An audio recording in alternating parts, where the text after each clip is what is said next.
আমাদের আজকের আলোচনার বিষয় হলো রাশি এবং আমাদের আজকের আলোচনার বিষয় খুবই অল্প।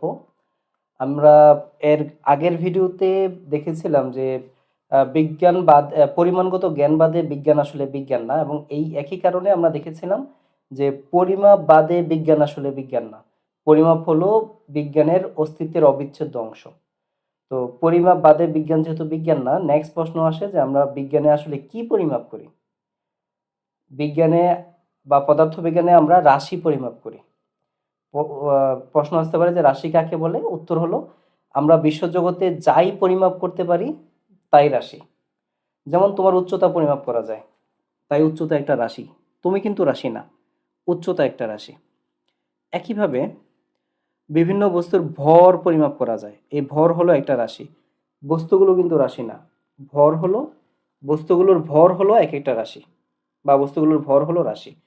একইভাবে জমির ক্ষেত্রফল পরিমাপ করা যায়, তাই ক্ষেত্রফল একটি রাশি। জমি কিন্তু রাশি না, জমির ক্ষেত্রফল একটি রাশি, বা সাধারণভাবে ক্ষেত্রফল একটি রাশি। অতিক্রান্ত দূরত্ব পরিমাপ করা যায়, তাই দূরত্ব একটা রাশি। ওকে, তার মানে আমরা যাই পরিমাপ করতে পারি, বিশ্বজগতে আমরা যাই পরিমাপ করতে পারি তাই হলো রাশি বা কোয়ান্টিটি। এখন প্রশ্ন আসতে পারে যে ভালোবাসা কি রাশি? এখন ভালোবাসার অস্তিত্ব কিন্তু আছে। ভাইয়ের জন্য বোনের ভালোবাসা, বাবার জন্য সন্তানের ভালোবাসা, সন্তানের জন্য বাবার ভালোবাসা বা মায়ের ভালোবাসা। তো ভালোবাসা কিন্তু পৃথিবীতে আছে, কিন্তু আমরা এই ভালোবাসাকে ঠিক পরিমাপ করতে পারি না। ভালোবাসা কম বেশি আমরা বুঝি, কিন্তু এক্সাক্ট সংখ্যা আমরা দিতে পারি না ভালোবাসাকে।